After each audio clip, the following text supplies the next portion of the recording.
Welcome, Yo, everybody. Want me to start it, sir? All right. Welcome to session 3 of Curse of the Black Spire, a first edition Dungeons and Dragons game with our intrepid adventurers, uh, mostly from the Philippines, and we are in the midst of a ongoing adventure with lots of twists and turns and some very perilous situations for one of our group. I first want to introduce myself. I'm Eric Wahlberg. I'm a video game designer, and I am sometimes a guest on the show here. And I would love to hear from the rest of the group. Also, please introduce your characters and anything else you remember about the adventure, and then I will give a recap. Let's start with Thorn.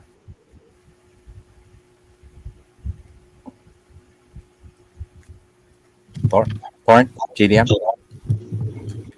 Thorn is JDM. Hello, guys. Yes. Welcome back to the Curse of the Black Spire. Uh, Thorn the Stalwart with the axe and the shield. uh, your mic's a little bit your mic's a little bit low there, lad. Hello.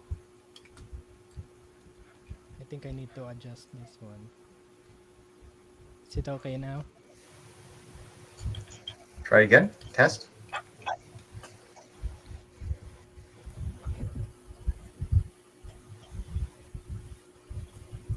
What? Okay, everyone. Well, thanks for coming. We'll see you next time. All right. Have a good evening. Oh, I'm trying to adjust the mic. So there you go. Yeah, I think it's much better now. I think it was much better now than before. So I think we're starting to get better. We can hear you much better now, JDM. Thorn the Stalwart with the axe and the shield. God, of course he has his props. All right. How about Eldrick? Hello, I'm Sir Aldrich of the Silver Cross, a human paladin. You're always in good hands. With Metro Bank. And next we have Sir Howleth. All right, I be brother Haleth. My bad. Excuse Half me. elf cleric, half fighter, everything in between. Can go both ways depending. All right. And Kark. Yes, I am Kark, the Shandor Avenger. Just came in the middle of the battle, finding out that one of my friends is now dead, and now one of ours is actually Harry Potter, apparently. But we're gonna see tonight if he is, or if he doesn't. All right. So, I had to change the storyline because I got a cease and desist from the author of Harry Potter. So, Oh, so let me give you guys a recap as to where we are because we played twice. The first time was back in October of 2024. So, the Black Talon Brigade, a band of adventurers and mercenaries for hire, had just completed a grueling month-long escort mission of a merchant caravan across the endless sands. The reward was a much-needed respite in Zarum's Rest, a dusty outpost at the edge of the desert. With bellies full of coin, pouches heavy, adventurers found solace at the tavern, drinking, arm wrestling with the locals, and mingling with the rowdy patrons. But peace, as always, was fleeting. One of the party members, Shandor, a keen-eyed archer and thief, spotted a drunken cleric flaunting an ancient, priceless skull tube. His instinct sharp, Shandor watched from a distance, sizing up the situation as the cleric stumbled, oblivious to the attention he was drawing. When the cleric staggered into the night, Shandor followed, slipping into the shadows behind him. In a twist of fate, the cleric accidentally fell backwards onto a dagger, leaving Shandor with a coveted tube. damn it, Shandor. The tube was valuable, but what lay inside was far more intriguing. A map, pointing to a location not far from Zarum's Rest. The promise of treasure and the chance of an early retirement beckoned. Its pull irresistible. The map led the brigade to a site known as the Valley of Stone. Sorry, let me change something here. So it can be a little easier. There we go. A day's ride away by camel, where the jagged stone formations jutted out of the shifting sands. There, they encountered a strange sight, hulking prehistoric men, nude save for the dust of the endless desert, armed with enormous spears. The savage figures were intimidating, but Brother Howleth, the party's cleric, used his helm of comprehend languages to communicate with them. The message was clear: turn back. You are not allowed here. Turn back. Without further words, the savages disappeared behind the maze of ancient stone. The brigade pressed on and found their goal, a towering spire of black stone rising from the sands, its peak lost in the sky. This was the spot marked on the map. Equipped with ropes, spikes, and crampons, the adventurers scaled the spire's sharp edges, reaching its summit. At the top, they discovered a massive stone slab, its surface carved with crude images. The carvings depicted thick-limbed figures surrounding a shadowy form, driving their spears into its body as it twisted in death. Above, a swirling sandstorm raged, within which two enormous, wicked eyes flickered, echoing the agony of the dying figure below. The significance of the scene was lost to time, but its ominous nature hung heavy in the air. Following a narrow gap formed by ancient earthquakes, the party entered the spire's interior, where they disturbed a giant scorpion in its nest. The ensuing battle was fierce, but the brigade prevailed, slaying the beast. Tragically, Shandor was struck by the scorpion's venomous sting and died in the fight. However, the battle was not without its twists. Karek, another of the brigade, had followed a note left on his bedroom door in Zarm's rest and arrived just in time to join the others. Within the spire's depths, the party uncovered an ancient bronze key, and before them stood a bronze door, heavy and inscribed with ancient symbols. Brother Howleth used his helm to decipher the markings. Beyond lies the Blight of the Sands, Vaj-Kaz, necromancer and sorcerer, slain at great sacrifice by the Kelton people. Do not be tempted by the evil trinkets within. You will bring ruin upon yourselves and upon all who still walk this world. Undeterred, Thorn, the dwarven fighter, used the key to open the door. Inside, they found what seemed to be a treasure room, but the air was thick with malevolent energy. The party inspected the room, but when they discovered a bronze pot radiating intense evil, they investigated.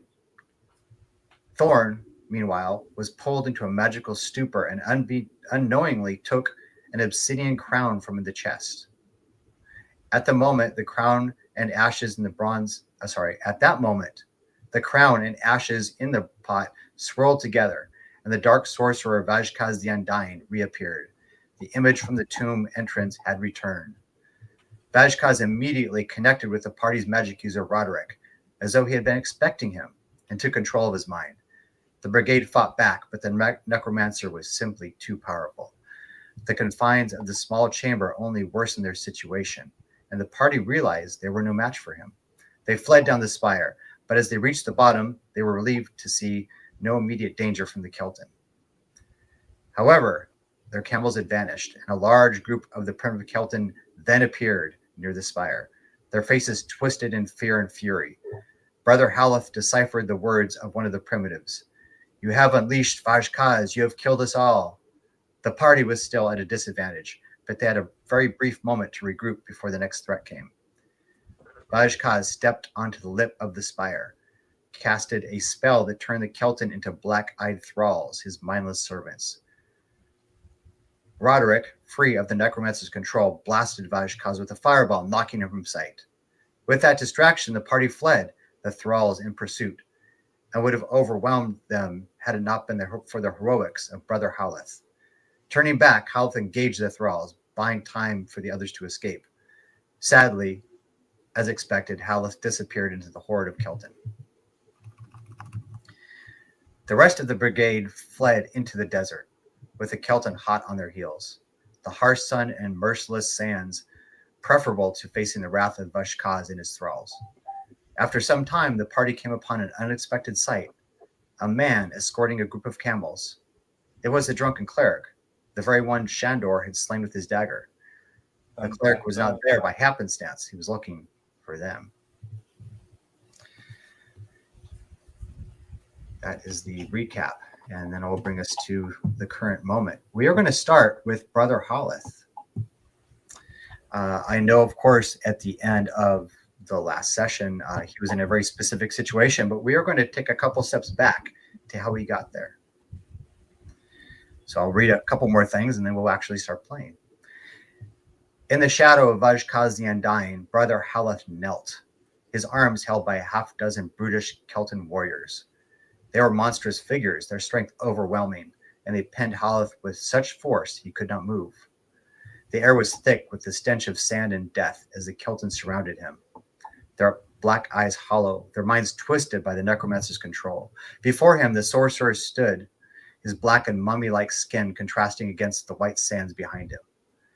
His towering frame cast an oppressive shadow, and upon his brow rested a crown of ancient power, a symbol of his mastery over life and death. With a slow, deliberate movement, Vajkaz raised one bony hand, fingers extending like claws, and Haleth felt the chill of the desert seep into his very soul. The necromancer's voice echoed in his mind, a whisper in an ancient tongue, deep and primal. The words held the weight of centuries, and even though Haleth could not understand them, their meaning was unmistakable. Vajkaz's power pulsed through the air like a storm. You are nothing more than a sacrifice, Brother Haleth. Vajkaz's voice boomed, resonating with dark magic that shook his very soul. You, Roderick, your precious mage, will return to me. He must return to me. He will return. And when he does, he will witness what I have done to you, witness the agony of your suffering. Your companions will come for you, but they will be too late. A dark smile crept across the necromancer's face as he continued, his words curling like smoke around Haleth's mind, cloaked in malice.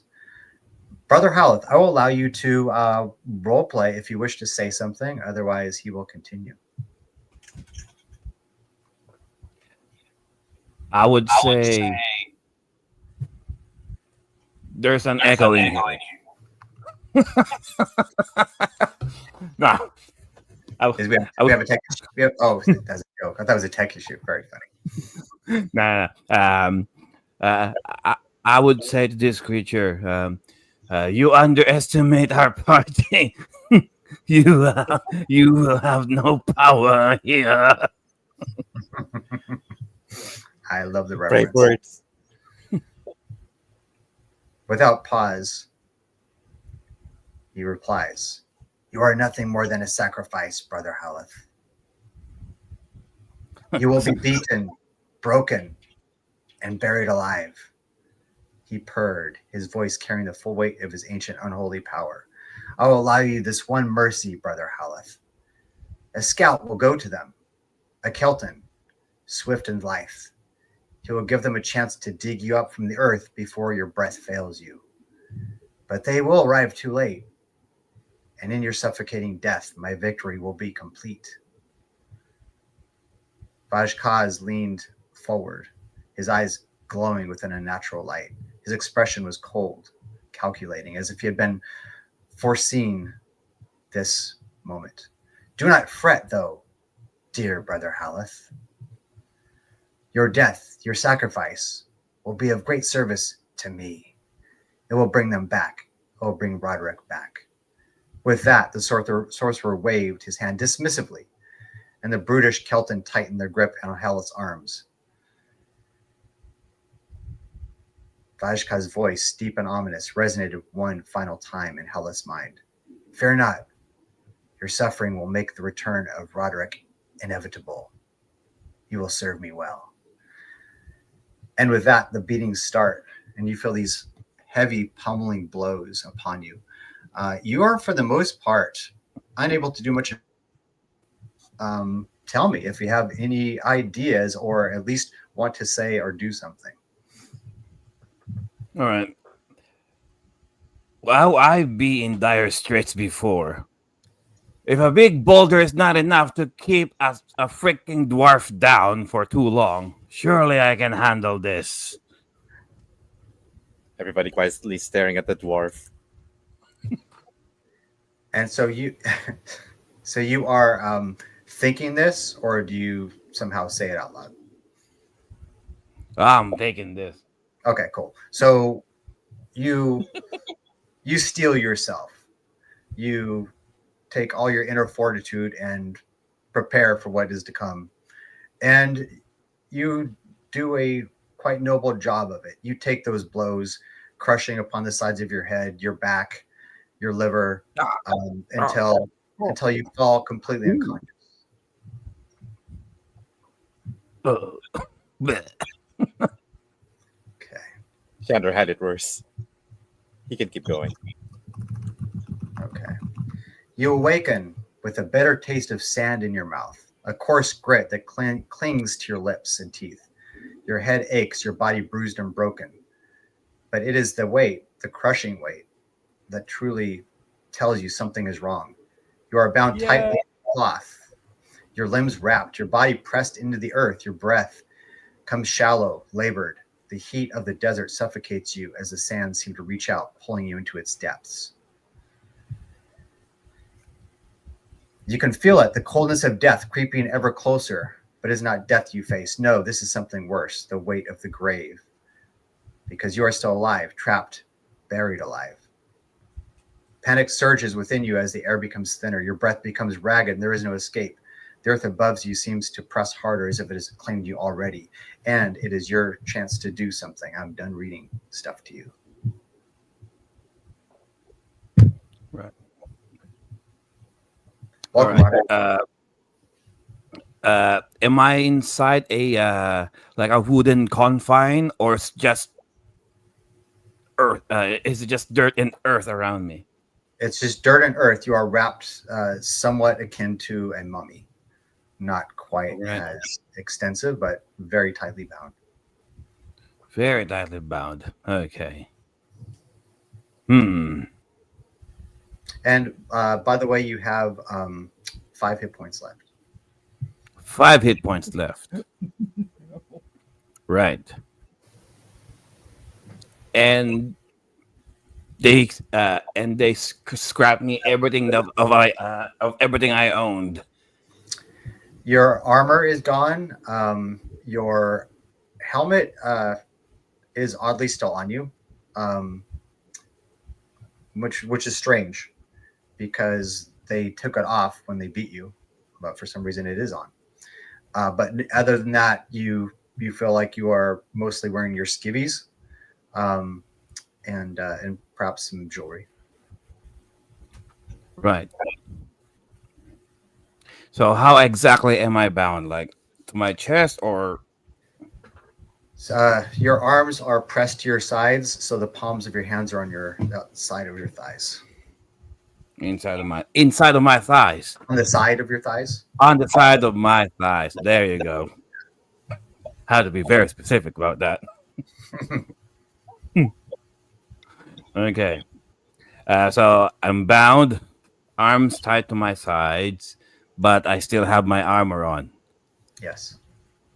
No, your armor, only your helmet. Only me helmet. Yeah. Only me helmet. Okay. Which seems to be helping somewhat because it's allowing you a little bit of air rather than having just sand in your mouth. Well, I can't reach me helmet. No. Right.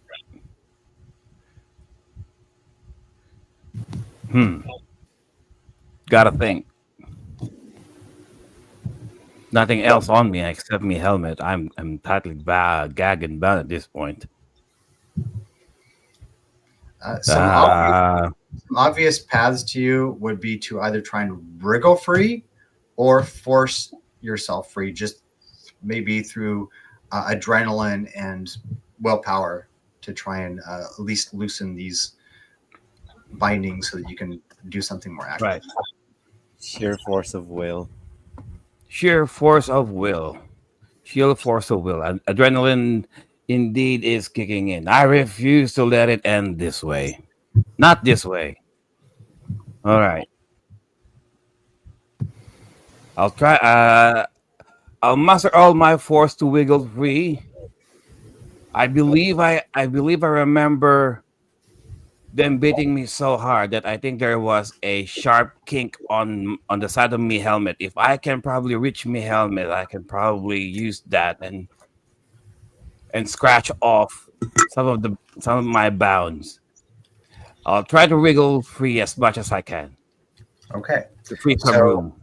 okay. So you're going to make a saving throw versus paralyzation because you are in effect kind of bound that way. And fortunately, clerics are innately strong against such magics, or in this case, things that are a test of will. So you need to roll a 10 or more on a d20 to loosen the bounds, the binding. D20. Yeah. You have the roll 20 up? D20. Oop. Hang on.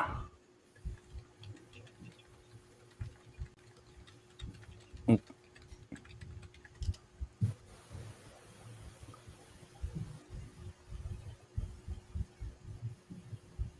Aha.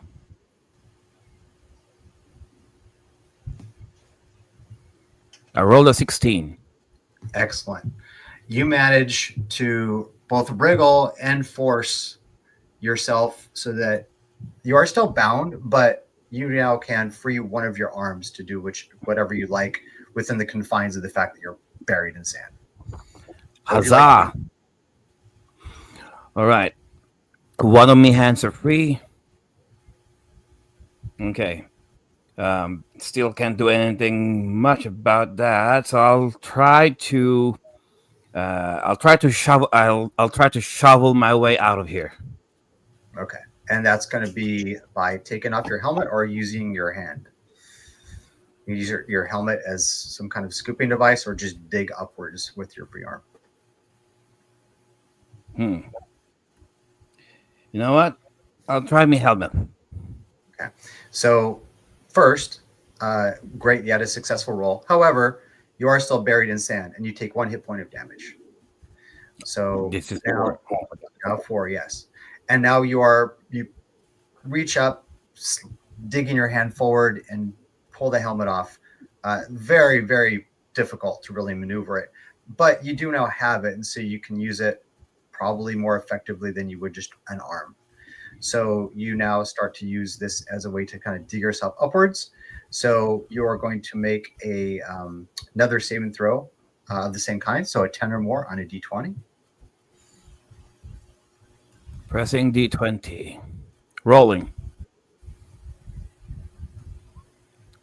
Me got a 13. Excellent. All right, so you are digging yourself upwards, but you have no idea as to how much sand is above you. You think it's not too deep because that's a lot of work.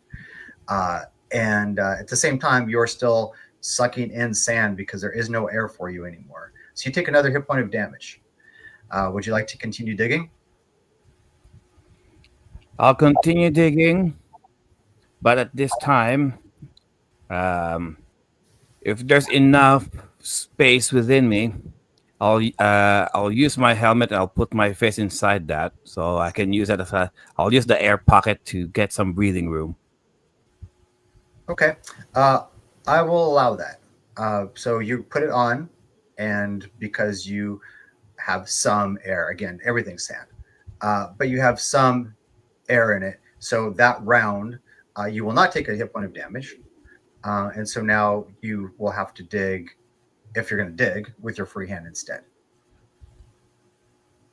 It's Correct? do or die. Okay, so now you have to make the same roll at a -3 because you don't have the helmet. So you need to roll a 13 or more. D20, 15 or more. Yes. And you can feel the weight of it upon your chest, crushing you, or just sucking in what little air is in that helmet. Is extremely, extremely hard to move forward.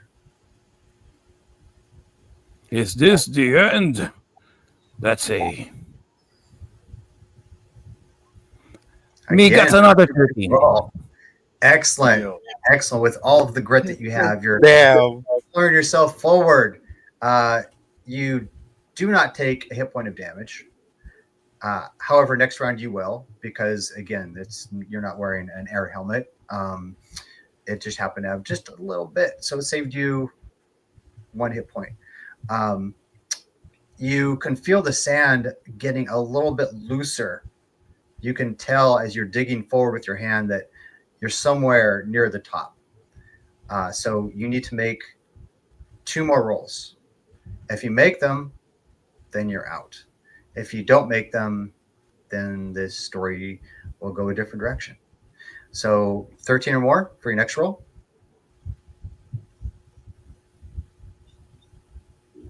Haha. Okay, you struggle. Run out. You struggle. You take 1 hit point of damage, and you can roll again. It's an anime episode, I swear. If there's one silver lining in this, I'll be meeting Shander in the afterlife. Oh dear Lord!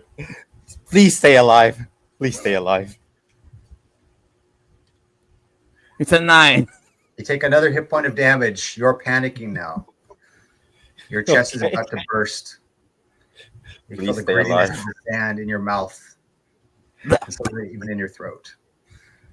Roll again. I can almost taste it now. The sand or 20. sand? Oh, 20. Okay, so with a nat 20, I'm going to allow Nat 20. 2 successful rolls. Bravo. So you managed to, with perhaps a prayer to your God, to give you the strength, because Or you don't tell your Shandor pushing him. Thank you, Shander. you pull yourself up out of the sand and collapse on the side. You see that you're at that grave site. If you recall, when you first arrived, there's a big grave site, and you are buried amongst them. And you're laying on your side, falling unconscious from the effort. And if in front of you, you see Thorn, Aldrich, Kark, and I thought we saw Roderick. Is he off again? Yeah, he's trying to restart again because he's having a hiccup. Alrighty. So for now, let's say Roderick is there as well. So they are all there. Now, as to the why of it, the how of it, some of it was probably explained earlier. But I will reiterate, there's some things that we have yet to solve as to what happened to the conversation with that cleric that you folks met in the desert. However, you were summoned here because the scout from the Keltons was sent to you telling you that Brother Haleth had been buried in the sand, and if they did not return, he was for sure going to die. But you arrived just as he pulls himself out of the sand. And so you are all there now. Allow yourselves to role play. Haleth, again, he does fall unconscious briefly. But why don't you guys tell me what you want to do? Thorn, Audric, Kark?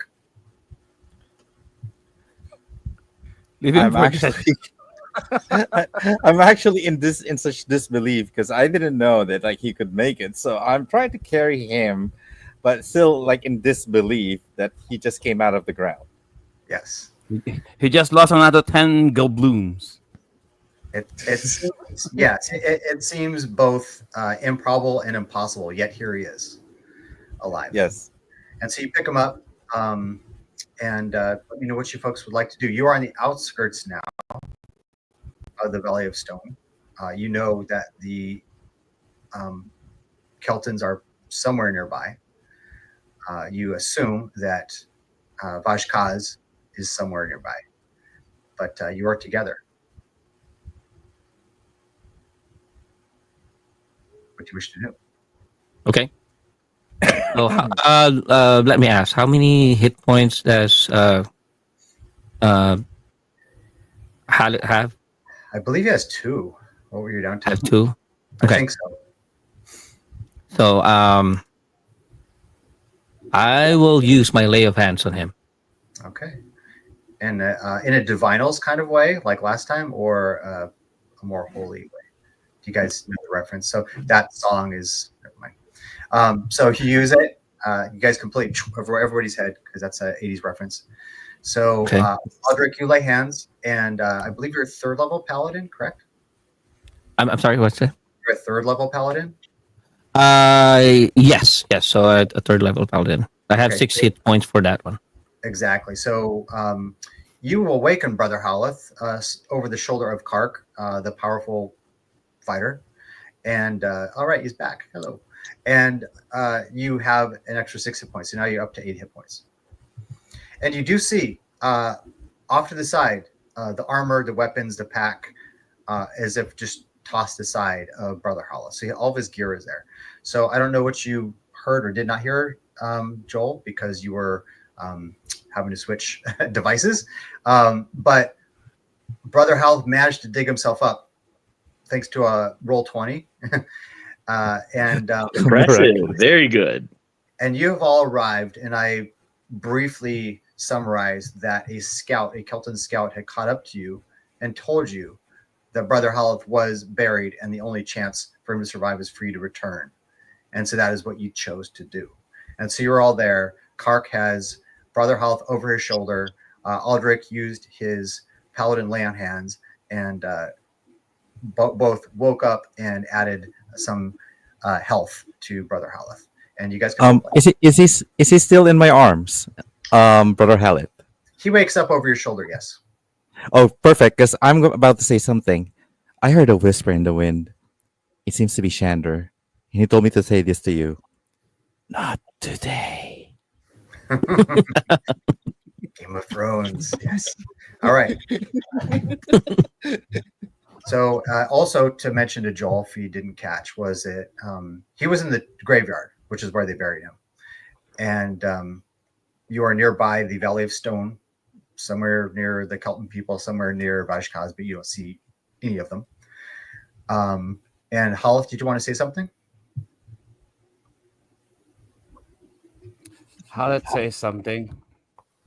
All right. Do keep in mind I'm still naked, right? Semi-naked, yeah. Semi-naked. Okay. You know He what? really Clark? felt the need to highlight that. Okay. All right. You know what, Clark? Being on your shoulder ain't so bad. Mm. Nice ass, by the way. Damn it, Shandor! I feel And I some of just- my strength regaining. As I completely look away while he's trying to say that, I'm trying to stare at Aldrich, trying to make sure that he would try to change the topic. Because I have a semi-naked man nursing a semi right now. Oh yeah. Just as you were saying that, I look at Aldrich. Thank you for laying your hands on me. Right. I was about to say. I was about to say that. Sometimes you just need a man's touch. You know that. I think he likes being choked by sand. Continue. I'm not shocked it's gone this direction. So you folks do feel that there is the threat and the presence of the Keltons and Vashkaz nearby. And you see all of the gear of Brother Howleth there.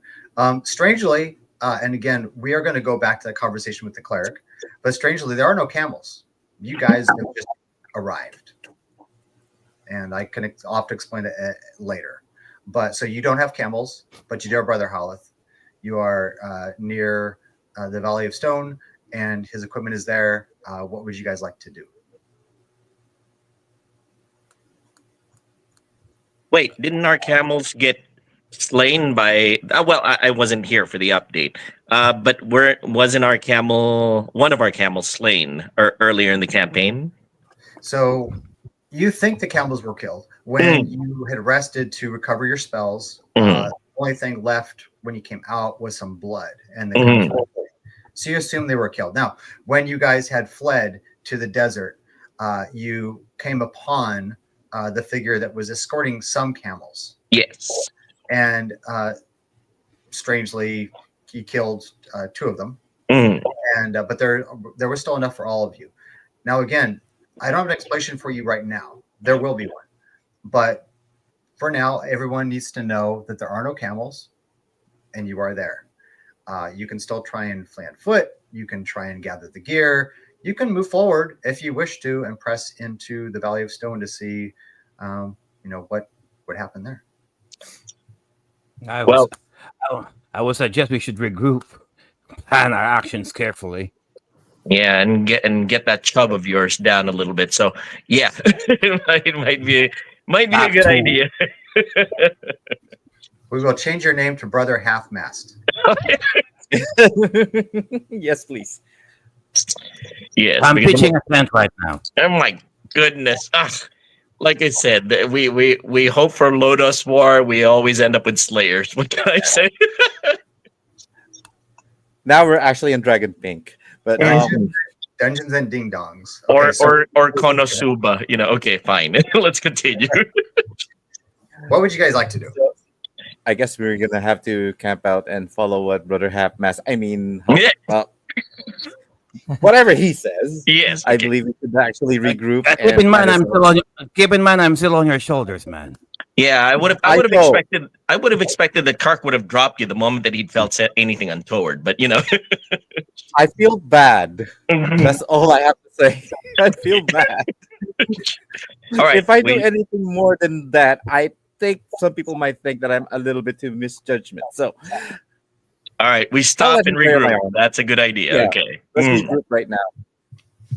Still looking at Aldrich, hoping that he would actually take him away from me, but Mm. he's not even. Okay. So you take out the tents from your pack and you guys camp. Yes. Because you said you were Set up camp for the set up camp for the evening. Is there standard procedure, set up fire. Wait, we can't gather firewood, can we? We're out in the desert and everything. We're in the desert. You did, because it's only 1 day's camel ride, Mm. which should be a few days walk. Okay. You can have brought with Gather you a few sticks and kindlings and okay. things. So yeah, Okay. so you would have some prepared.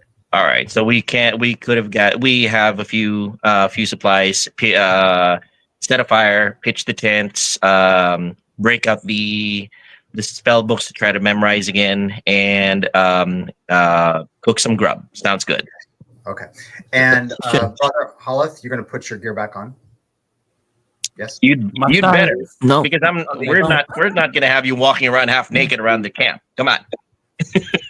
I have a question. So if we rest, do I get my lay of hands back? Yes. Yes. Okay. As well as the fireball spell that Roderick. Oh cast. yay! All right. We reset everything Yes. in the expense of me being not naked anymore. So setting up the tent, Brother Hollis, you feel an intense pain in your chest, like a burning, and it kind of makes you keel over Oh, briefly. God. Ah! Ah! He's having a crisis. Oh my god! It's the STDs. Oh my god! God damn it! Been reading way Welcome too to much Shameless voice novel. Gamers, everybody. You want me to lay my hands on you? We run over to him and ask what's wrong. See if there's anything we can do to try to alleviate the pain. So you I hear ran off Roderick- outside the tent. Go ahead, Kark. Yeah, I'm sorry. I ran off the tent, went to the nearest sand, and started bathing myself in sand, saying, "It won't come off. It won't come off." Mm. Hilarious. So when Roderick approaches you and asks you if you're all right, and you see Kark in the background throwing sand around and trying to Yeah, it's Try not to cleanse coming off. himself. Okay. Why is it not coming off? Trying to walk him off. Roderick's brother Haleth, Roderick's voice seems muffled and echoing, and you feel you're almost like your ears are full. It's strange, like you feel like you're hallucinating slightly. Is everything all right, Alice? Are you feeling okay? Oh, If more Are you feeling Something like that. Yeah. okay, Yes. Exactly like that. Yes. Jerk him off, the dwarf. Why are you talking like that? Too much Zolo. Don't stop laughing. It's not funny. It All right. won't So come so off. Haleth seems to be in the throes of a hallucinatory episode. Well, that would be up to him how he would react to it then. Haleth, Let's you bash all his right? head. Get the boulder off the dwarf. God damn That it. was 2 episodes ago. Okay. I am hallucinating. Oh, he's still thinking about the boulder. Yes. Brother Hollis, you do briefly recover, Mm. but it still feels things still feel strange to you. You do feel like you want to rest. All Okay. He's still seeing the boulder. right. I'm And okay. so I will I'll go remind- lie down over there. Yeah, I would like to also remind you that it does come to you briefly, although again, you are uncomfortable. You feel like something's not quite right. But you recall that Vajkaz had some mention of Roderick. And so I don't know if you want to mention that before you lay your head to the pillow. All right. Lads. Okay, there's something I must tell you. What is Oh, it? we know. We already know. You already Oh, know. it's not that. Okay, okay. You already know. No, not that one. Not that one. Okay, okay. Just making Not sure. that I thought one. it was that one. It was something else. No, All not right. that one. Just letting you know. I think We you already know. knew that one. You don't have to hide it anymore. We know. Just go on. The creature, last thing he told me. He be after Roderick. Me? Why me of all things? I don't pose a threat to him. I never pose a threat to anybody actually. I'm just here for academic purposes. Yes, about for academic purposes, indeed. He did not mention anything specific why he wants you, but he requires your service. He requires your body. He requires your mind. He requires your soul, lad. And the world will burn once he has you in his possession. Well, this is troublesome. I stand back shocked at the revelation, processing the idea that I am instrumental to the destruction of the world. Yeah. Okay. I tried to ask Roderick, did you do anything that show any kind of prowess in front of this being? Perhaps you might have enticed it with certain skills and seen your potential. No, the only thing that I might have had was the moment of desperation. Actually, all my moments of desperation. So because I always try to do whenever there is no choice anymore, I always just go for it, which is something, on a personal note, the wife always faults in me. She's always very very cautious, but I always go, do that final last roll, put it all in. I guess it's a little bit of a gambler in me, but anyway, back in character. No. Well, perhaps the creature is just waiting for a wizard Mm. that who will subdue his monster by kicking it by the balls. Okay, that is quite a possibility. And but he yes. found the wizard. He was waiting for. Could And it be was that- you? Could it be because of my magical the nature of my profession, because of magic, because of his innate need to connect and control magic? Do you recall anything, Haleth, of that nature? Did he say anything of the sort? You know what? I did not recall of him saying anything like that. Mm. Okay. All I know for sure, he is looking out for you. He is searching for you. Well, my neutral nature would say that the only way to prevent disaster from happening is to take myself out of the equation. Because if he Take can't yourself out of reach the me, equation. then there's nothing he can do. Okay. Hmm. We're trying to sacrifice yourself, Roderick. Possible, yes. But my neutral nature will also tell me that self-sacrifice is not something within my interest. Hmm. I think we should put that aside, considering that we already lost enough men as it is. That is very I true. don't think it would be a good idea that we're gonna have to lose you, considering we already lost a great, wonderful elf named Shandor. Okay. Looking at Yes, the sky. that is quite true. Quite true.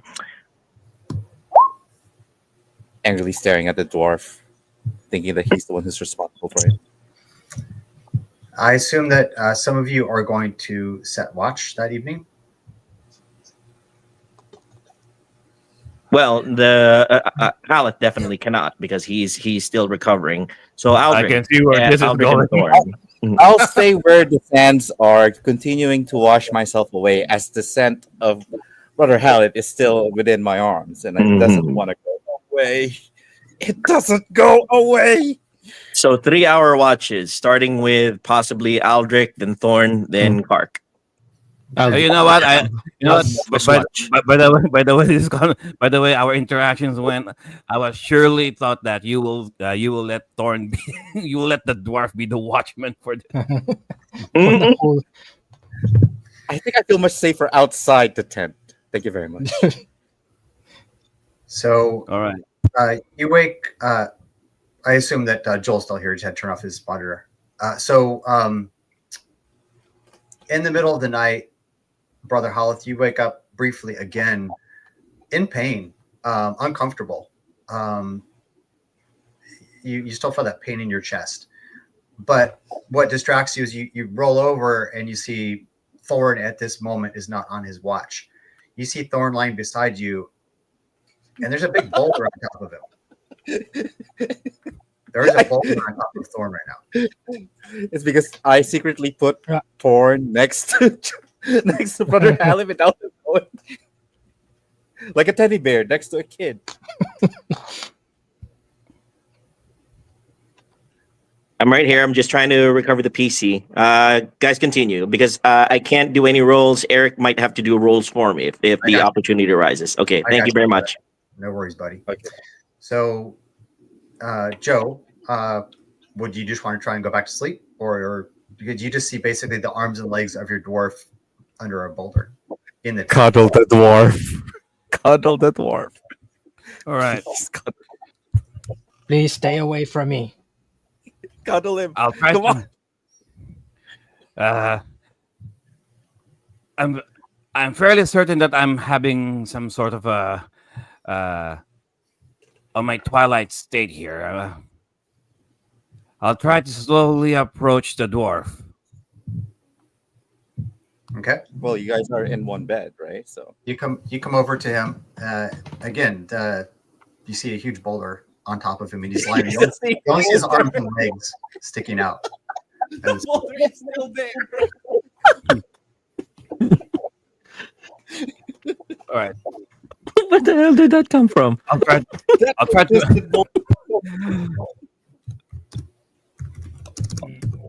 my best judgment. I'll try to push the. I'll try to. So You try to push I imaginary approach boulder. the dwarf and say, "Thorn, are you all right, laddie? He's having a Vietnam PTSD. Answer me. Why is that rock on top of you again?" What boulder are I you feel talking bad. about? Like, Such a strange pillow you got there. is that a euphemism for something? And Thorn, you wake up hearing Brother Hollith, and there's no boulder on top of you.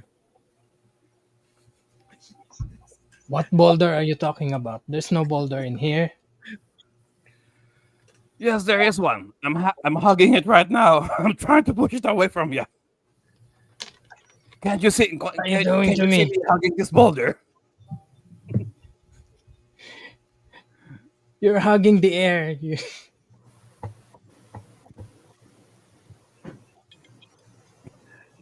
I don't. I don't think this is gonna bode well. Aldrich, Clark, get me, help me get this boulder away from the dwarf. And the I'm just like boulder- quietly Hurry. standing. You say I'm that. quietly standing there. Yeah. You say that, and the boulder disappears, Brother Hollow, for you as well. You you notice Aldrich, who is currently on watch. He opens the tent. You see him, and he reaches over to Kark's shoulder, and it looks like he's also casting his lay on hands on him for no reason, because he's not even injured at the moment. He does that, and he ducks back out. Are just on watch, as far as you know. So what I just described is what he saw. So, But you do hear Aldrich, you do hear him talking inside the tent. So I'm going to be the one talking. So, Or he's just having a hallucination. well, yeah, I'm intimating that he's hallucinating, but you do hear him talking. Okay. And Kark, you're there. You're in the tent as well. You probably woke up, maybe. It's up to you. Lad, what's happening to you? I am not certain. There's something wrong in me head. I think that creature did something to me. Oh wait, I remember now. He said something that I would be a sacrifice, so that Roderick can come back to him. I need some air. You okay? Yeah. So you go out. You step Which out. side of the tent are you actually? I think I'll sit next to Clark. God damn it! So Roderick, if you, it's just laughing. It's like some kind of shenanigans. So to catch up slightly, at this moment, Aldrich is the one on watch. So the rest of the tent, and there's been a combination of Brother Hollis hallucinating, intimating that he's in pain, and also waking up some of the group with as he thought for a moment. I don't know if you saw this part. The thorn was buried in. Yes, he tried to roll off the hallucinatory boulder off of Thorn. So where am I positioned right now, Roderick? You're in the tent. Also, you wake up and Brother Hollis stood up and said, "I need some air," but then I think he decided instead to sit next to Kark inside the tent. Am I correct?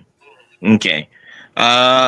I get up from my sleeping cot or bag, whatever we might have packed. I walk over to Haleth, put my hands on his shoulders, shake him a little bit, and tell him, "I know you're gonna enjoy this, but bear with it anyway." Give him a slap across the face. Okay. Watch roll d20. See how hard you go. I want to see this. D20 for you. Bash his head with the Yes, please. Critical D20. Decimate his head off.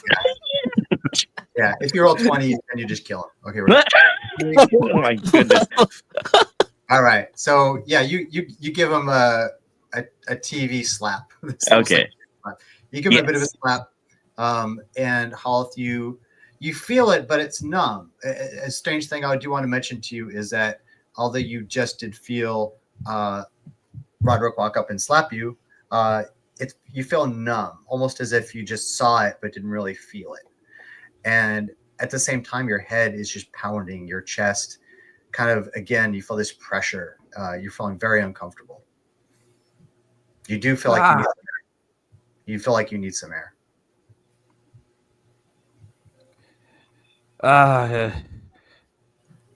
Did you really slap me?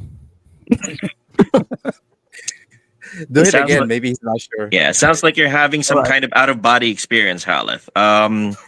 Yes, it might be a good idea for you to step outside and gather some air, possibly clear your head. All right. But just a reminder, just a reminder. My friend Wizard, the creature is after you. Mm-hmm. You remember making me his sacrifice Mm-hmm. at end. So, So I leave it to you to do the right thing. which is also a good reason as to why we designated the physically capable people on watch, and I'm basically surrounded by them. That would be the tactical thing to do. And one more thing, Roderick. Mhm. With me current self, I don't trust my condition to be left alone with you guys, with you lads over there. Mhm. May I ask someone to keep me company, keep an eye, No, not me. keep an eye on me. I'm on watch. All right, everybody Rochambeau. Okay. Okay, I need everybody to roll for initiative. God damn it! I'm scared. I'm traumatized. Okay, which one am I going to be rolling? Do you guys remember how we do initiative? Yes. Okay, cool. So, All right. right, D10. Some of you have modifications for high dexterity, and just let me know what you guys get, and I will roll mine. And I will also roll. Whoever wins this roll will keep me company for the night. Pardon the wording there. Yes. Phrasing. Crazy. Okay, so again, remember that if you have a dexterity over 15, for every point above 15, you get a -1 to your roll on that D10, and you want low. Low is the better roll. And I will roll for Roderick. I'm not sure where your dex is yet. I'm looking right now. Looks like your dexterity is. Where's that bearded? I can't even reach my character sheet on the mobile right now. So I really have to rely on you, Eric. Thanks very much. Oh no, it's all good, man. This is that's how it goes. So I'll roll you 10. You'll have 14 dex. So there's no modifications. No plus. Okay. Okay, so let me just roll. Okay. Okay, so it's 8. It's fairly high for Roderick, and then your opponents have a 3. Okay, so let me get everyone here. God damn it!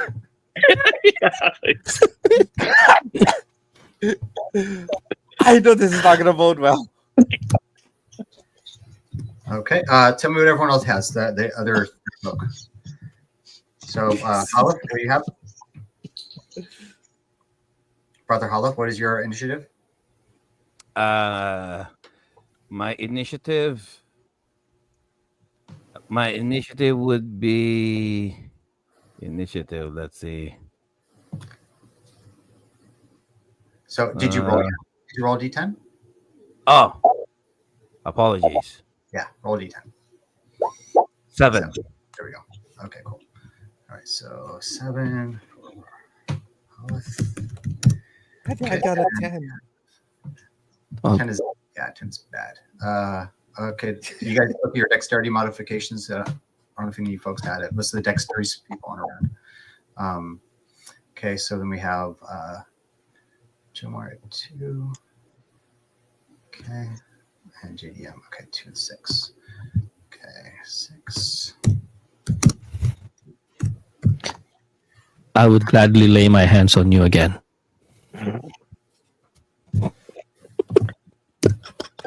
Well, It's not so bad.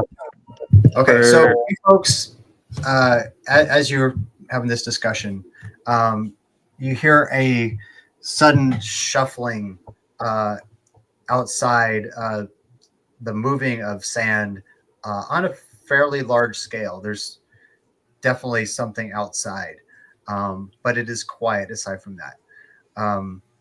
A moment later, the tent is torn down, and there are a dozen undead Keltons. Oh, Oh boy. oh no. Okay. We No go. weapons. No weapons, but their hands are almost equipped with talons, these long fingernails that could probably tear you to shreds. And they still have those enormous, powerful muscles that you know them to have. And so the very first person to go, you guys are about only about 10 feet away from them. I will put Roderick on the other side of it, just because out of protection from him, maybe you heard that sound, people kind of maneuver to create a shield. But the first person to go is going to be JDM's character is Thorn, the stalwart. What is Thorn's class again? He's a fighter. Fighter. Okay. Level 3 fighter. What would you like to do, sir? It's your turn. There are a dozen of these guys in front of you. And I will, by the way, mention to you that clerics can turn undead. Yeah. So when it gets, and I believe even Aldrich has a small chance too as a third level paladin. Oh yeah, that's true. Yeah, just- Aldrich is a paladin. He does have that ability. That's true. Okay. But until we get to that point, you guys are gonna have to deal with the entirety of the. So about a dozen undead, sharp talons, shuffling towards us over the stand. Okay, about 10 feet away. Yes. Dire straits indeed. Okay, Thorn, what's your movement? So I will try to bash the nearest undead. Good move. Okay. Roll d20.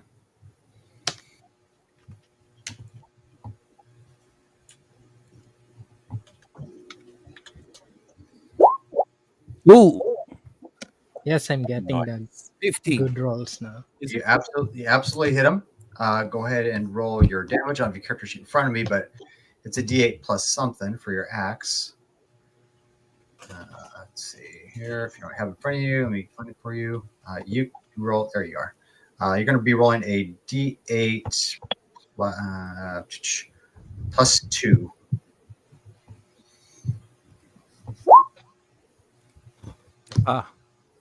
Okay, so 7 points of damage. 7. You dig into it. It is a husky, thick-skinned creature, and it takes it. Obviously, it doesn't flinch because it is. Oh, pain. forgot to ask. Are they humans or humanoid, or do they resemble any sort of creature we're familiar with? Yeah, so they look, and at a glance, you can see they came out of those tombs behind you, the cemetery, and they are just those Keltons somehow brought back from the dead. Understood. Okay. And somehow corrupted, distorted. Okay, so that was your Thorn, a heavy shot. So now it's going to be their turn. We're going to start off with, there's a dozen of them. So what I'm going to do is we have 5 of you. I'm going to allow Roderick to have been on the other side of them. So we're going to have 3 attacks on each of the rest of you as they converge, because they're right there. The tent's down and they're on top of you. Element of surprise. Okay. So here comes some attacks. Mm-hmm. All right. So first we're going to go for check your armor class. You have a 2. Okay. So I need a 14 to hit Kark. 3 shots. Okay. So here's 3 attacks. First one misses wildly. Second one, you fend off with your shield. Third one bounces off your armor. All 3 you avoided. Nice. I'm sorry, not Kark, but Thorn. Okay, and next in line to who do we have here? Let's go to Aldrich. So Aldrich, your armor class. Do you have it handy? If not, I'll look it up. Is it my combat scene now? It's armor class. Yeah. I Yeah. Well, What's your AC? Yeah. Hold on. Let me. your armor class. Splint armor +1. 2. Okay, so also needs 14 to hit you. Okay, here they go. 3 attacks. First zombie again misses. They move rather clumsily but powerfully. Next one you avoid even easier. These are not trained fighters; they are mindless. And last one, it does manage to hit you. I need you to make a D20 saving throw. It tries to grab you as it slams into you, and it digs its kind of talon claws into you. It's trying to grab you firmly in place. So first, you'll take a little bit of damage. You're going to take this plus 3. So you take 8 points of damage. Oh. Very powerful. But then you Oh, also ouch. you roll low, which is what you want, because you want to roll under your strength. And so you are able to basically knock it back. It's a powerful blow, but you raise up your equally muscular, or at least close strength arm, and knock it backwards. So next, we are going to attack. We'll go to Kark. Okay, Kark's class is 4 chainmail and shield. okay. They need 12s, so 3 attacks. First one, you deflect it with your blade. Next one, that one does hit you, so you're going to take 9 points of damage. And you have to roll under your strength. You have to roll under your strength on a D20. A D20. Okay. You did it. Excellent. So you also are able to fend it off. However, one more is attacking you from the side, and he also hits you. So you take another 4 points of damage, and you have to make another roll, because every time they attack, they're trying to grab. Okay. Another D20. All right. Yeah. Ha! All right. Excellent rolls. You don't normally want to roll high, right? So this time you rolled perfectly. So you shuck them off like nothing, perhaps out of fear or just desperation. So great. Okay, so now we have our last one. Brother They made me Howlett. think of Brother Hallett. That's why. All right, Howlett, you're next, brother. Why Howlett, people keep touching me? your armor class is 4, so they need 12 for you. First one misses. Second one misses. Last one, you are able to definitely fend them back, even though you're still feeling that pain in your chest. You're even slightly bent over in an awkward position, but you're able to fight back, and none of them hit you. That was all 12. So now let's go ahead and go to the rest of the Black Talons. So next is going to be looks like Aldrich. You're next. So you can attempt to turn undead if you wish. Turn. Okay, so your chances as a first level cleric, because it's 2 levels lower than the level of cleric you are. So let me look up the little chart here. See where we are. You need, unless I don't think it says. Look and see if it has the chances, but on your character sheet. In the meantime, I will look it up. I do have the Dungeon Master's Guide up here. Just gotta Okay. Aldrich raises his holy symbol, chants his prayers, and tries to make a turn. Oh, Excellent. goody. Yes, my sword is getting bored. Okay. Oh, okay. So you're not gonna try to turn, and you're gonna attack. Yeah. Okay. No. I will turn dead, but fear not, the gods will protect us. So I cast my turn undead. Okay. Aldrich, you need a 13 for your turn undead. 13. Let's see if the On a power- D20. Yes, it's a D20. So I'm just rolling my hands and then Power of Christ compels them. Oh, excellent. Okay, roll a D12 now. That's how many zombies are going to be turned away from you. Nice. Okay. 2. Okay. Well, there's 10. Okay. That's still something. So the Yeah, 2 yeah. close to you react. The other ones are in more of a fury in their attack, and they don't really notice. But 2 of them turn, and they do start to shuffle away. So they're effectively out of this combat, because they're going to keep Nice. moving away unless somebody attacks them. So next, we're going to go to Kark. Kark. Yes, thank you. Kark. Yes. All right. I'm going to actually swiftly use my sword against the most nearest zombie. Mhm. Go for it. D20. So D20, and let's go.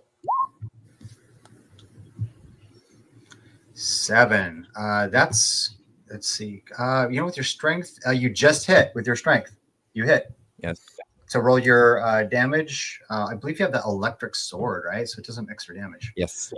Mhm. Yeah. So, go right ahead. So I will roll another d20. Okay. Yeah, it looks like you're going to be rolling Oh, one. Your damage. Sorry, for one damage. The damage is a D10 because you have a two-handed sword plus. Oh wait, which one are we talking about? I'm looking at the wrong character. That's Aldrich. My bad. Oh. It's a long sword, right? Bastard sword, maybe long sword. Yeah, so you're going to roll a D8 plus 4, and then another D4 for the electrical damage. Okay, so roll a D8 plus 4 and another D4. One D8 plus 4, and then another D4. And then 1d4. Yeah. Oh, okay. So you rolled too many. Okay. So roll. So this is going to be your first roll. So it's 1d8 plus 4 points, right? So it's 3 plus 4 at 7, 8 points of damage total. You do significant damage to the zombie. It is a different one than Thorny hit. So you've damaged it pretty well, but it's still alive. And now we will go to Brother Holith. all right. I'll try to dispose at least one of these creatures more effectively. I believe I also got turned undead as my cleric ability. Yeah.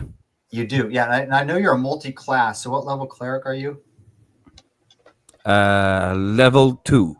Okay, so you need a 10 or more to have the power of Christ compel them. Aha. Such a very ironic my character. Okay. So what do I roll? 1d20, 10 or more. This is a huge deal here. Huge deal, everybody. Go ahead. 16. Excellent. I shall cast my prayer into this creature. Wonderful. All right. So Of Olympus, I beseech thee, channel in my vessel. I call thee from the depths of the forge, from the fires of Hephaestus. Let me burn the servants of Hades. Back to the depths from whence they came. I command thee, turn undead. Nice.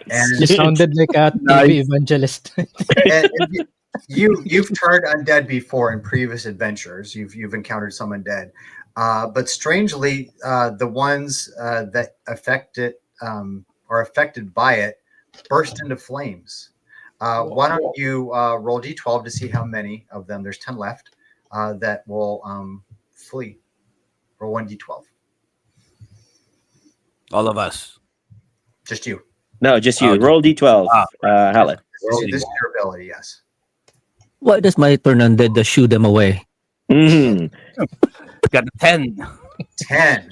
So the remaining 10 burst into flame. They start to retreat, and you see them start to dissipate and fall. You feel a similar burning pain in your chest, almost as if they're mirroring this sensation that you felt. But they're all gone. So for everybody else, Roderick, you don't have to cast any spells because there's now just 2 zombies wandering off into the desert. Okay. No, they let them be. Okay. They're no threat anymore. And immediately afterwards, Roderick, though, you see Brother Haleth bends over and projectiles sand, like an ungodly amount of sand, almost like an unrealistic amount of sand shoots out of his mouth onto the sand. Oh, that can't be good. Okay. Everybody on guard. Something weird is happening with Haleth, and it don't look good. Who are you gonna call? Anyway, let's have a shovel. Let's see. Aldrich, you still have your lay hands. It looks like one. I have a Sorry, shovel. what? I have a shovel. Let's just bury this guy. That's definitely an option. But let's try not to lose any more characters from the party. So let's. Do you think you still have it in you to lay hands on him to see if that has any effect on him? No, I lay on hands. Yes. You want to heal him? Mm-hmm. It looks like he's doing something unhealthy. So let's see if that works on him. like a cure Okay. disease kind of thing. 'Cause Yes, you can something only like that. Yes. Okay. Mhm. Yeah, because you can cure disease. So you Okay, reach yeah. over. Yeah, you reach over, and as he's reaching over, Brother Holland, you see the hand come to you and touch, but you don't even feel it. Now you just feel this overwhelming pain, and you're unconscious. He falls unconscious. Now, yes, we're going to do a quick cut because I have to. Oh, yeah. My heart stopped in 5 minutes, but Okay. now suddenly and oddly, and this will be somewhat strange to everybody here. Mhm. It is now full daylight. Everybody, there's a camel for everybody, and Brother What? Holland is being helped up by one of you. Who would be most likely help Brother Holland up as he wakes up? Who would help him? Oh, fine. I'll do it. The dwarf. The So dwarf. Roderick picks you up and helps you onto the camel. Onto a camel. Where the camels come from, don't know. Mhm.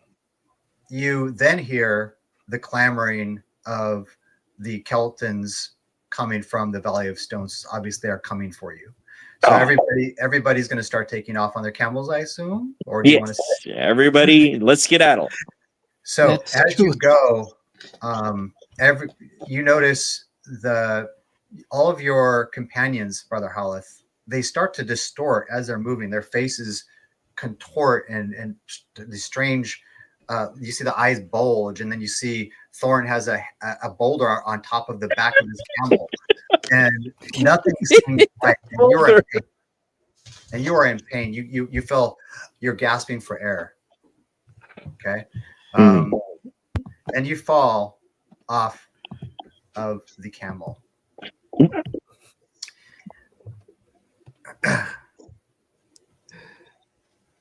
All right.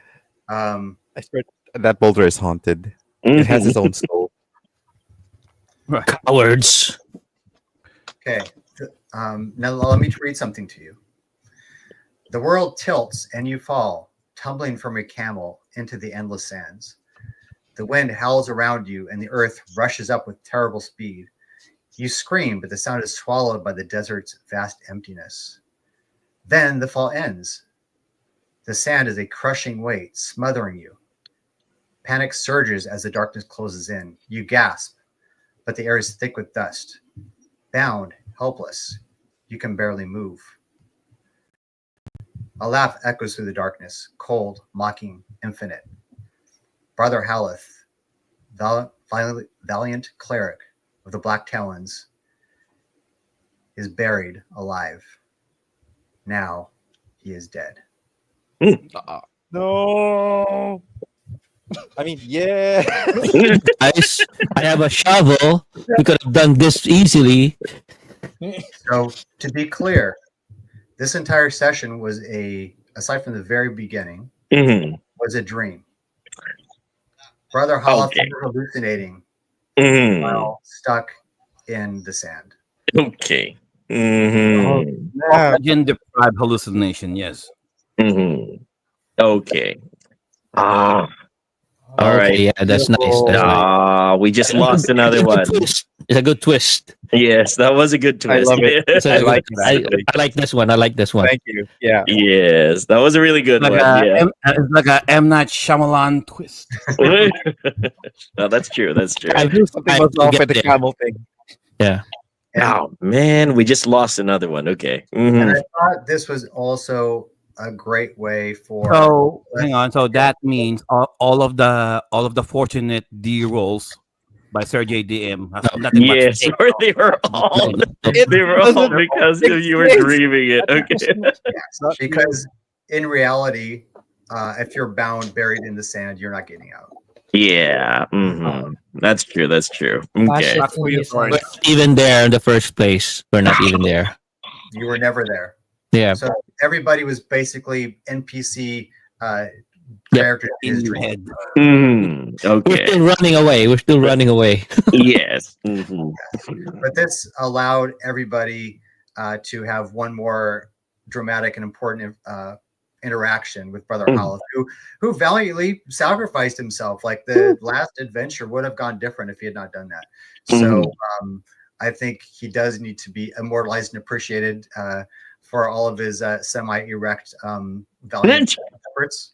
At least in my last dying breath, I was able to hallucinate Kark's Yes, ass. he proceeds on to his eternal rewards to join his deity, the goddess of lust and eroticism. Okay. With a half naked Shandor. Yeah. take it. Okay. Yes. And I'll make two more notes because I do have to go. I have to get ready Oh, for yeah. class. But I was going to say one was that if this is a regular adventure, I would not have just killed him. Okay. But we're entertaining people with some story here. And then if we ever Right. play in the future, we'll Yes. have more serious Mm. adventures with a little more fair interaction. Okay. Yeah. And again, I just wanted to allow Brother Howleth to be showcased because he died, and I didn't want to just say, "You find him, he's dead in the sand." Yeah. Mhm. Which is most appreciated. Thanks very much, Right. DM. Yes. Sometimes the good must perish, that the rest survive. You know. Mhm. Yes, Brother Howleth is a very cool character. It was not fun to kill him. So I'm going to go. Yes. But I thank you guys very much for your time.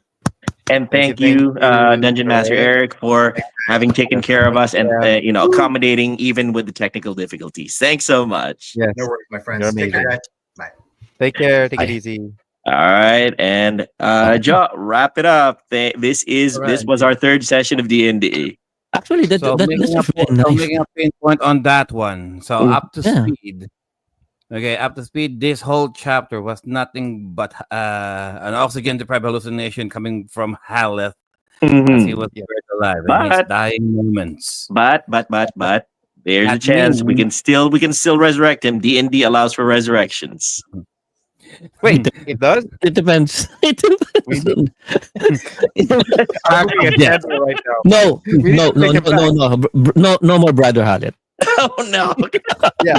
Well, Let's we'll have leave it up to Shandor the audience. instead. The audience who are watching right now, type it out in the chat. See if you guys want Haleth to return via D&D Resurrection. Okay, let's leave it up to the audience. How about Hashtag Shandor? Shandor. Hashtag Yeah, revive how about Shandor. Shandor? Oh yeah, that's true. Actually, that's also a possibility. Resurrection. I don't know, guys. I mean, we practically burned him, burned his body. Well, that's true. That's true. Hey, we've resurrected people for much less. Mhm. All right. To tell you guys honestly, this episode is the twist is really fun. Mhm. Yes, it was. Yeah. Surprised too. I was surprised as well. Mhm. All right. All right. You Bring know, us up, Jeff. I mean, to be honest, I was trying not to jinx it Mhm. because I was really certain that my character will live through this. I'm trying not to jinx. I was trying not to jinx my face because I was rolling like above tens. Oh, You yeah. know, I was making good rolls, and then turns out gnats in my head. And unfortunately, Sir JDM was well. Mm. Yeah, you got a critical D20 earlier. I was like, wow, that's awesome. And now I just realized it's all a dream. Yeah. That's just messy. It's like lost all over again. Sir JDM, Oh. thoughts? It's an unfortunate twist of events, and Mhm. also with my rolls, I'm getting the good rolls right now. Earlier, but since it's just like flash in Brother Hallett's eyes, Mhm. it's You know what? really unfortunate. Actually, the signs were there. I mean, why does the boulder keep making a cameo? Oh, that's true. That's true. Yeah. No. It's actually you're having it's like a double hallucination because you So, hallucinate I'm having going basically an inception. and then I'm another having an inception, a hallucination. dream Yeah. within a dream. Yes, yes. Right. Okay. So basically, Shandor's dead. No, we'll have to go. Alan's dead. All right. So this practically means there's going to be a part 4 in this because we don't know what the hell happened with the rest of the gang. Yeah. Are they going to survive their journey in the desert? Are they going to get caught by these ungodly creatures, or are they going to safely reach the safety of the nearest town? So And Sorry, press the wrong button. Blasted mobile. Okay.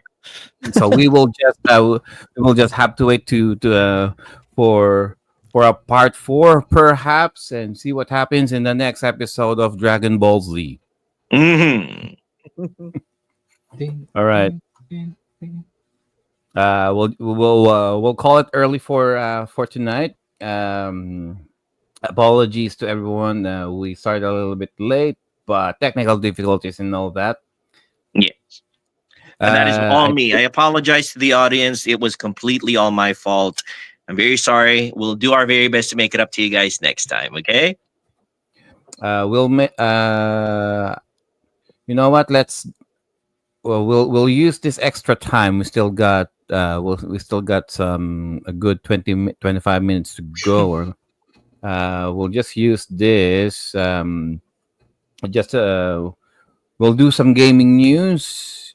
Apparently, what's the gaming news right now? Oh, Xbox. I think the Microsoft Xbox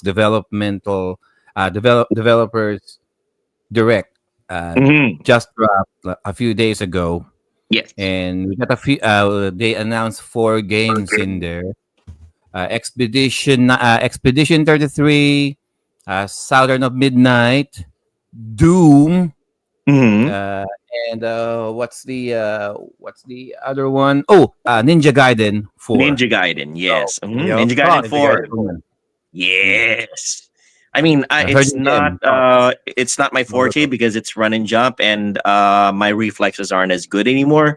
But Ninja Gaiden 4 looks really, really good, and they came out with Ninja Gaiden 2 Black right now, which is available to play on day one on Xbox Game Pass. Yes, I can't play it myself because my reflexes aren't very good anymore, but I look forward to watching people play it. Has anybody else seen it? I know JDM saw the Xbox developer live, right? Which game interested you the most? Um, I did not really pay attention, but I saw Expedition 33. Hmm. Yes, And the one set in France. yes, The ones that Mhm. in France, but no one's talking French. That's true. everyone was Everybody's really- British. So that one caught your fancy then, JDM. And Okay. what was the other one before the Expedition 33? Was it The one set in Louisiana Bayou, I think. Southern of Midnight. Mhm. Yeah, I didn't really pay attention to the show because I was working when it came out.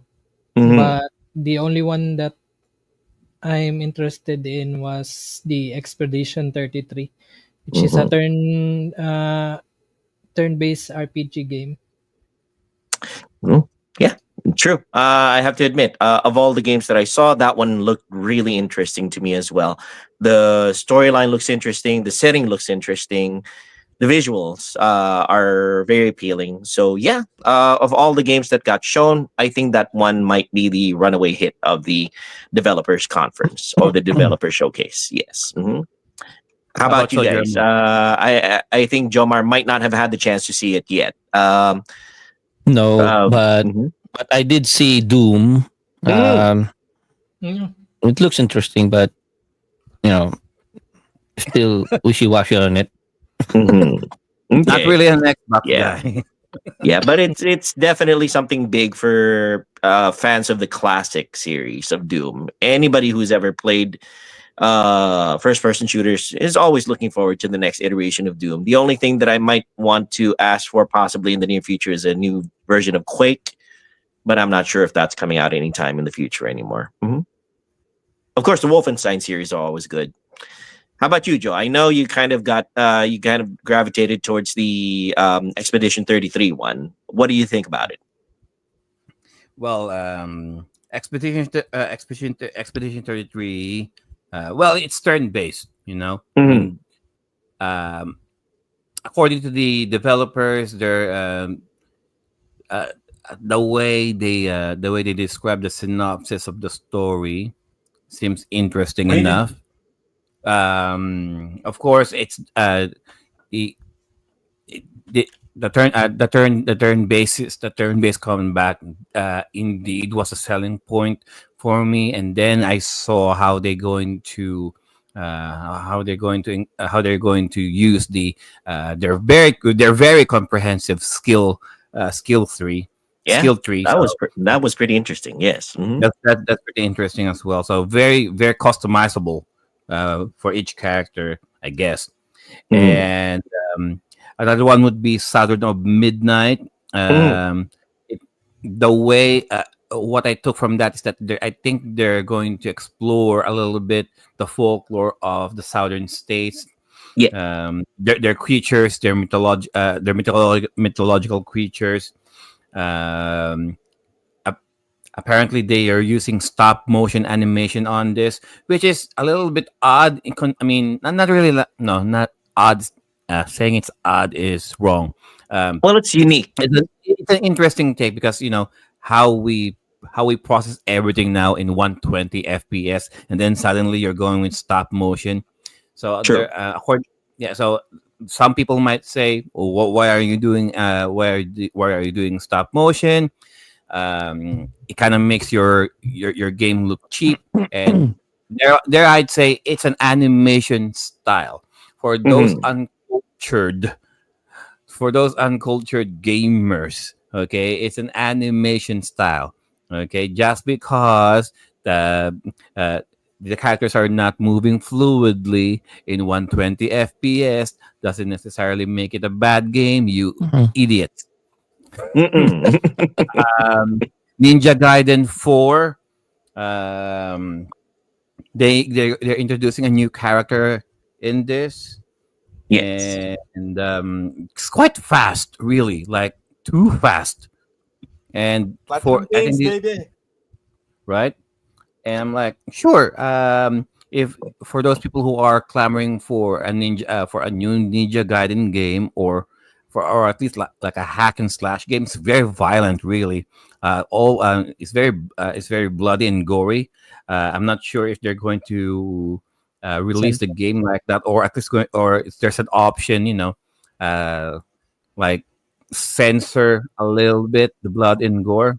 But um, I think it's too fast. I think the game's too fast for me. That's why Mhm. I'm still I think they going with censor it. internet. Those Yeah, fatalities, they censor it. Like they make it black and white. Yeah, they Oh, did. okay. I They don't did. like Yeah, they that. It, did. it, they did. It's very it's all up to your imagination, guys. Really, and of course, Doom. And what I mean, it's Doom. So shooting your guns in front of the aliens, yada yada yada. What else is Mhm. in there? Yeah, Mhm. How about the same thing. Shinboy? Yeah, pretty much. Ninja Gaiden. I'm pretty much hype. Team Ninja, Team Platinum. Team Platinum Games all combining in. I mean, I've always been waiting for Metal Gear Rising, but I guess considering that Platinum Games is actually going to be a part of Ninja Gaiden 4, also introducing a new character. I just felt like, okay, this is going to be hyped up. Let me guess, new character. So there's going to be a majority of it. We're going to be playing as a new character.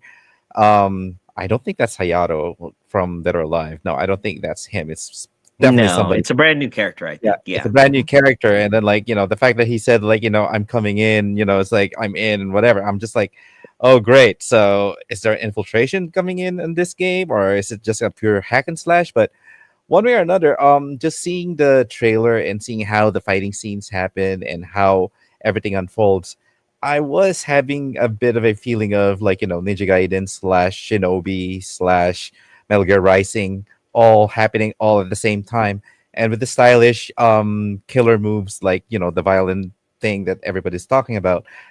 I would say visually it was very, very pleasing for me. Yes, I agree. It's very, very fast, but what do you expect? It's with Team Ninja's spacing when it comes to Ninja Gaiden, and then you have Platinum Games jumping in and trying to do yet another hack and slash. It's definitely going to be fast, and it's going to be way too interactive. That's my biggest guess, and something tells me that considering that this is Ninja Gaiden, whatever we're having right now, just gonna keep on expounding on it, and they're gonna keep on adding, and you know how it goes with Koei Tecmo and Team Ninja. They're always gonna keep on adding stuff, and I'm sure we're just seeing the dudes right now. So I'm looking forward for the babes. Yes, They're gonna be absolutely. girls. Well, I'm just very happy that they're tapping legacy characters again, like Ryu Hayabusa and Doom Guy. So I'm always up for classic characters what making comebacks. I'm glad about though, Christina Joel, is that like we're finally seeing Ryu Hayabusa in that position where, like kind of like how Solid Snake got into that kind of Ah, position with Raiden, and then you yeah. also have like Dante with Nero. We Mhm. finally have this one new young kid who's basically gonna be like, oh, you're that guy. Okay, so we're gonna be playing Mhm. with you for a little bit to get to know you better. So Okay. Well, yeah, I'm that's not true. saying That's he's true. the one who's passing the baton here, but I'm saying that finally Ryu Hayabusa is now in that position where he's basically this legacy character that actually now has this other character that's kind of like, he's not really passing on the torch, but he's Mhm. basically a representative of the new age of gaming. Yeah, Ryo Hayabusa has reached legendary status, and he is going to be passing on the baton to somebody who is going to be building a new legend. So yeah, Somebody um, edgy. yeah. Well, you never know. It You might can be, a tell he's character so might develop, edgy. right? Yeah, the last part of the trailer, you can easily tell when he was like, you're not gonna stop me from my mission. I was like, wow, so edgy. Oh, look at me. I'm so young. Yeah, we were all cocky when we were young. As age has caught up to us, wisdom has come into our minds. But yeah, that was the Xbox developer showcase. That happened this past week. Too bad we couldn't do a live reaction of it, but it was Actually, quite. they just dropped it. Like there was no announcement whatsoever. Mhm. I Yeah. mean, if Sir JDM didn't really mention it in the chat, in our group, chat, we wouldn't even know. I mean, it had been, well. They tend to kind of not be very showy with the developer sides, but yeah, the big events, that's when they pull out all the stops. But yeah, uh all of them, if I recall, Joe, I think you mentioned that they were, a lot of them were going to be day one releases All on of them Game are going to Pass. be Game Pass. Yes. Yeah. So when are you getting your Xbox, Joe? Well, I do have I do have an Xbox Series S, but Yeah, that'll work. I just refuse the fact that for all of these games I need to download all of them. But but with Game Pass, I can just stream it for say. That's true. But my internet connection is really not that stable. Really, I prefer physical media still. No buffering, no loading. No unnecessary loading. It's just if something happens, it's just you and your machine. That's it. Mhm. Nothing wrong with your connections. So I do have an Xbox Series S. If Expeditioner 3 is available, it will be available on day one. Sure, I'll try to play first the first couple of hours, I guess. Hopefully my internet connection can hold up for that long. Hopefully. Mhm. Anyway, Mhm. All right, I think that was it. so we'll just take this opportunity to give some time for Streamyard and BitMap. Do you like playing video games? Do you like reading about history? Do you like learning about video game history? Then you should give yourself the gift of owning some video game history books from BitMap. Since 2014, BitMap Books have published numerous colorful and well-detailed hardbound books about video games ranging from the different video game consoles of old and the various video game genres that will surely pique the interest of its core fanbase. BitMap's team of global video game journalists, players, and illustrators have produced numerous award-winning titles that celebrate the software, hardware, and developers that laid down the foundations for the billion-dollar video game industry we all know and love today. International shipping is also available with careful and considerate packaging from BitMap Books. If you don't want to take my word for it, then you can believe the people, almost 10,000 satisfied customers who submitted their glowing written reviews and video reviews after receiving their books from BitMap. By ordering your first BitMap book using our link, you will also be supporting the Timeless Gamers Show in spreading our love of video games and their rich history. Start your own online live streams, webinars, podcasts, online classes, and virtual presentations with Streamyard. By using Streamyard's user-friendly interface, you can also do simultaneous multi-streaming if you have accounts to Facebook, YouTube, Twitch, and other platforms. If live streaming is not your style, video and audio recordings are also available, especially with those who have variable and inconsistent internet connections. The finished output will still come out as clear and well articulated exactly as you originally intended. You can also customize the appearance of your presentation, like green screen effects, facial touch-ups to smoothen out those facial blemishes, multiple cameras for multiple guests joining in the discussion, your own wallpaper on the background, adding your own logo as a watermark, sharing videos from your own computer or other website for added visual aids with or without audio, uploading your own background music if you wish to set the mood when talking, and lots more. Before you can enjoy all of the wonderful full features of StreamYard, you can start with a 14-day free trial by using our link.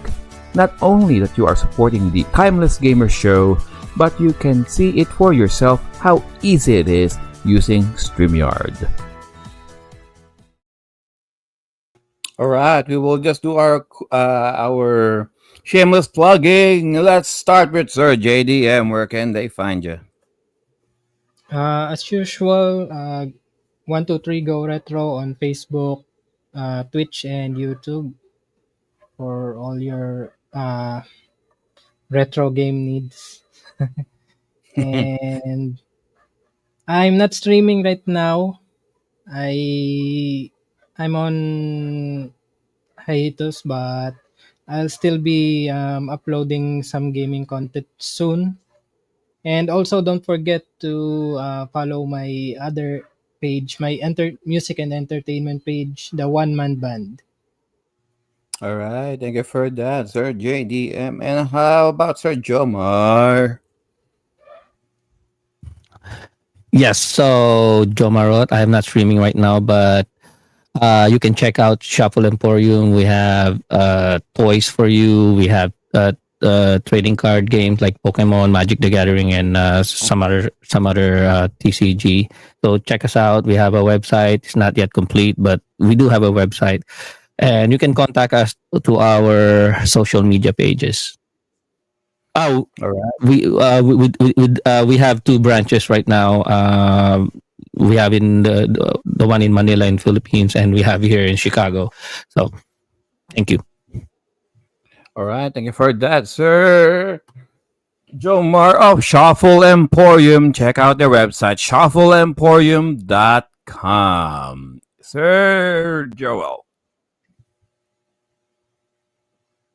All right, ladies and gentlemen, I'm so sorry that I've gone barbaric today and I'm streaming, connecting to Timeless Gamer Show using my cell phone. My computer has achieved singularity and has decided to completely crash on me. I'm just going to see about fixing it sometime over the weekend. But yes, you can still find me all the time here on Timeless Gamer as best as I can, participating in all the episodes. And sometimes streaming on kick.com, on twitch.tv, and on rumble.com, #FUFB. Streaming some retro games, streaming some modern games. Currently, I am playing through Kingdom Come Deliverance in anticipation of the upcoming sequel this coming February, Kingdom Come Deliverance 2. And yeah, I hope to see you guys in every episode of the Timeless Gamer Show. Back to you, Joe. All right, and of course, our handsome elf, Shin. God damn it. First and foremost, I would like to give my shout out to my beloved wife and my student Phil Villanueva or Go. Thank you for visiting and dropping by in our D&D campaign. I don't have anything at the moment, and just like Cuisino Joel here, I too have a bit of a problem with my PC. As you can see, I don't even have my camera with me. You're definitely going to see me more often here in Timeless Gamers, and there are a lot of projects, including a bit of a shout out with Shuffle Emporium. I am collaborating with them with a little bit of some projects here and there. So just look forward to some of my artworks there. And also some projects as well for Retro Unlimited. If you're out there, Quiz Jepoy, we do need to have a bit of a discussion soon. But definitely going to see me here more often in Timeless Gamers, and I do hope that you guys continue to tune in and listen to all the news, events, and even this wonderful D&D session that we have. All right, thank you for that. And speaking of discussion, I will ask for the panel to stay right after we end this live. And to all of you guys out there, thank you all so much. In behalf of Sir Eric, our Dungeon Master, on behalf of Sir Dan, Awesome. Sir Raj, Sir Awesome, Drew, Miss Eileen, and Miss Hinu, our games and our bodies may grow out of date, but our gaming experiences will forever remain. Hey, Timeless. Timeless. Okay, Fine. how does Alexander fine. do this? Okay, there you go. Timeless. Okay. Yeah. Have a nice weekend, guys. Awesome. Bye. Have a nice weekend, everyone.